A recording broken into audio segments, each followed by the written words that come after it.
आपको पता है या नहीं पता, आजाद भारत में इस तथाकथित आजादी के बाद 1950 के बाद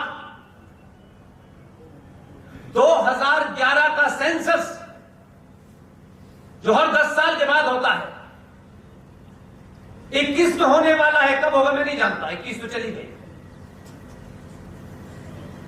भारत में 29 राज्यों में 9 राज्यों में सनातनी हिंदू माइनॉरिटी में है। हमने 70 साल में यह अचीव किया है। 2%, 7%, 6%, 3%, 22%, 25%। हमने इसी दिन के लिए देश बांटा था। हमने 21 लाख लोगों की कुर्बानी को यह मान लिया वो मर गए, हमें क्या फर्क पड़ता है, हमारे बाप दादा थोड़े नहीं थे कोई। हमने कभी पूरे साल में कभी तय किया 21 लाख लोग जिस मुल्क में 70 साल पहले बंटवारे में बांट दिए गए हो, कभी उनके लिए कोई सामूहिक हमने प्रार्थना सभा की? नहीं की। इसलिए मैंने कहा कि हम हॉलोकॉस्ट के बारे में बहुत याद रखते हैं। इसलिए इस बार 15 अगस्त पर बहुत लोगों ने बहुत चर्चाएं की, कम से कम जो मेरे पास चीजें आती हैं, लेकिन वो इतनी सी बात को किसी ने नहीं कहा।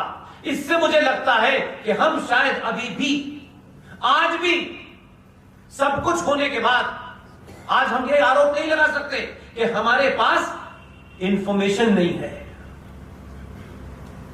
अमेरिका में क्या हुआ, इंग्लैंड में क्या हुआ, सेकंडों में आपके पास इंफॉर्मेशन पहुंच जाती है, लेकिन शायद आप कुछ खबरों को देखना ही नहीं चाहते, क्योंकि आपको लगेगा अब इससे क्या फायदा है, अब हम ये गड़े मुर्दे क्यों खाड़े,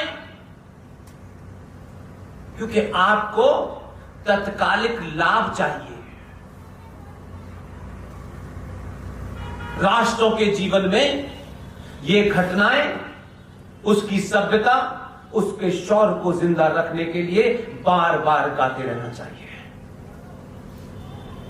15 अगस्त 2021, हम भी 50 साल से संबोधन सुन रहे हैं लाल किले की प्राचीर से। सब सुनते हैं, सबको मालूम है, अब तो लोग आदी हो गए हैं, ये होगा, ये होगा, ये होगा। लेकिन हमारे मतलब की चीज क्या है, इसको नहीं सुनना चाहते, क्योंकि डरपोक और लालची समाज कोई ऐसी बात नहीं करना चाहता जिसके एक्शन से उसे नुकसान हो जाए, और उसका नुकसान सिर्फ अपने तक सीमित रहता है। देश के पहले, इस देश के प्रधानमंत्री ने पहली बार भारत राष्ट्र को संबोधित करते हुए 2 वाक्य बोले। वो सत्ता के शीर्ष पे बैठा हुआ आदमी है, अगर राष्ट्र को संबोधित कर रहा है तो उसमें से राष्ट्र के लिए क्या है, यह महत्वपूर्ण है। मैं किसी योजना की बात नहीं कर रहा। पहली बार उसने कहा 14 अगस्त 1947 को भारत और पाकिस्तान बनते समय 21 लाख लोगों की लाश पे यह देश बटा। और क्योंकि आप भूल गए, समाज भूल गया, और सत्ता के दलालों को इसमें इंटरेस्ट नहीं था, क्योंकि अगर आप ये जानते और याद रखते तो उन्हें सत्ता पे बैठना मुश्किल हो जाता। इसलिए उन्होंने कोशिश की आप भूल जाइए, आप भूल गए। नहीं, जिंदगी में किसी रास्ते से जाएं, उस रास्ते पे अगर आपको पता चल जाए इस रास्ते में एक गड्ढा था और मेरे परदादा इस रास्ते से गुजरे थे, उस गड्ढे में गिरने से उनकी मौत हो गई, अगर आप उस रास्ते को भूल गए तो आप फिर उस गड्ढे में गिरेंगे। कुछ इतिहास में घटनाओं को इसलिए याद रखना चाहिए कि आने वाली नस्लें ये गलती न करें। पहली बार भारत के प्रधानमंत्री ने लाल किले की प्राचीर से खड़े होकर के जब यह कहा कि 14 अगस्त 1947 को भारत विभाजन की विभीषिका स्मृति दिवस मनाया जाएगा, तो आपको प्रॉब्लम नहीं हुई, पड़ोसियों को ही और पड़ोसियों के दलालों को इस देश में हुई। बहुत जोर से तकलीफ हुई कि भाई अब ये 14 अगस्त को हम उनको क्यों याद करें, उनको याद करने से तो हमारी दुकान बंद हो जाएगी। आप अपनी नस्लों को बाबर का, औरंगजेब का इतिहास पढ़ाते हैं, लेकिन अपने बच्चों से ये नहीं बताते कि तुम्हारे परदादा जिनकी बदौलत तुम इस देश में बैठे हो, उनकी हत्या किन्होंने की थी। यह देश बटा कैसे था, किन बुनियादों पे बटा था। बटने के बाद हमने नहीं सोचा, इसलिए आज भारत देश के अंदर 29 राज्यों में से 9 राज्य में आप अल्पसंख्यक हो गए 47 के बाद। हमारी कायरता देखिए कि हमारे नेता क्या कह रहे हैं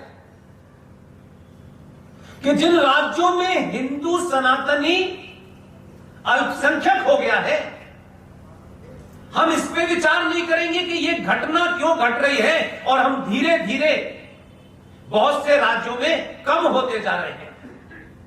इस पे चिंता मनन नहीं किया, क्योंकि इस पे करेंगे तो हमारी दुकान बंद हो जाएगी, क्योंकि हमने ठेकेदारी ले रखी है समाज की। हमने क्या चिंता की कि जिन 9 राज्यों में हिंदू अल्पसंख्यक हो गए, उसमें हमें अल्पसंख्यक का दर्जा मिल जाए। यह सोचा, तब भी लालच के तहत सोचा कि कुछ मिल जाए। आप राजा से दरबान बन गए। यह पूरी प्रक्रिया नहीं सोची कि राजा से दरबान क्यों मिले। राजा से दरबान बन गए, कोई बात नहीं, लेकिन दरबान की नौकरी पक्की हो जाए, इसमें लगे रहो। यह किसी जिंदा कौम की निशानी नहीं। आपका इतिहास कोई बहुत पुराना नहीं है। आज जो लोग सनातन हिंदू परिवार के ब्राह्मण का जो बेटा बड़ा था, जब आका ताइयों ने आपके जनेऊ काट कर बिकवाना शुरू कर दिया, रोज जनेऊ काट कर तोले जाते थे कि आज कितने जनेऊ काटे हमने, तब आप ही के परिवार का एक बच्चा, उसने कसम खाई, कुछ उसने अपनी वेशभूषा को बदला और कहा कि मैं सनातनी हिंदू की रक्षा के लिए जान दे दूंगा। उन्होंने कश्मीर जाके आपको बचाया, उन्होंने दिल्ली पंजाब में बचाया, लेकिन आप अपने स्वार्थों के कारण एक ही मां के पेट से पैदा हुए उस बच्चे को किसी पार्टी ने अपने राजनीतिक स्वार्थों के कारण उसके साथ कुछ अन्याय कर दिया। राजनीतिक पार्टी की संख्या 1 करोड़, 2 करोड़, 3 करोड़, 5 करोड़ ज्यादा से ज्यादा होगी, लेकिन 90 करोड़ समाज के लोगों ने उसका हाथ नहीं पकड़ा। बच्चों को बताया नहीं कि 14 नवंबर को ऐसा कौन महान आदमी था, कौन सा पराक्रमी था, कौन सी माउंट एवरेस्ट पे ये बच्चा चढ़ गया था कि आपने बच्चों के साथ ये अत्याचार कर दिया कि 14 नवंबर को आप बाल दिवस मनाइए। क्यों मनाए ये पता नहीं।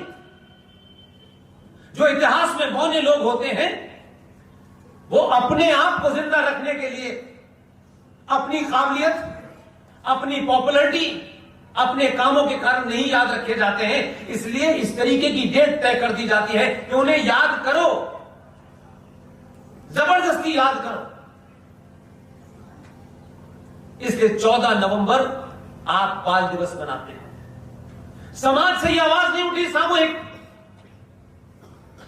कि भारत का इतिहास हजारों शूरवीरों से भरा हुआ है। क्या हम 14 नवंबर को बाल दिवस मनाते हैं, अपने बच्चे को भी बाल दिवस मनाने की प्रेरणा देते हैं? क्या कोई यह सरकारी संवैधानिक मामला है क्या? हमने नहीं बताया अपने बच्चों को कि अगर बाल दिवस मनाना ही है, यह माओ की जिम्मेदारी है, यह बुजुर्गों की जिम्मेदारी है, वो किस पार्टी के हैं किस पार्टी के नहीं है, यह महत्व नहीं है। कि बाल दिवस अगर मनाना है तो गुरु गोविंद सिंह के जो 4 पुत्र थे, 2 चमकौर के युद्ध में शहीद हो गए। एक 9 साल का जोरावर सिंह और 6 साल का फतेह सिंह, पंजाब के अंदर मुगल बादशाह ने अपने सिपह सालार को भेज करके कहा कि इनको कन्वर्ट करो। दोनों को खड़ा कर दिया, तलवार उसके हाथ में थी और उसने कहा इस्लाम कबूल कर लो। 6 साल के साहबजादा जोरावर सिंह और साहबजादा फतेह सिंह दोनों ने उस की आंखों में आंखें डाल करके कहा वाहे गुरु के अलावा किसी को नहीं मानते।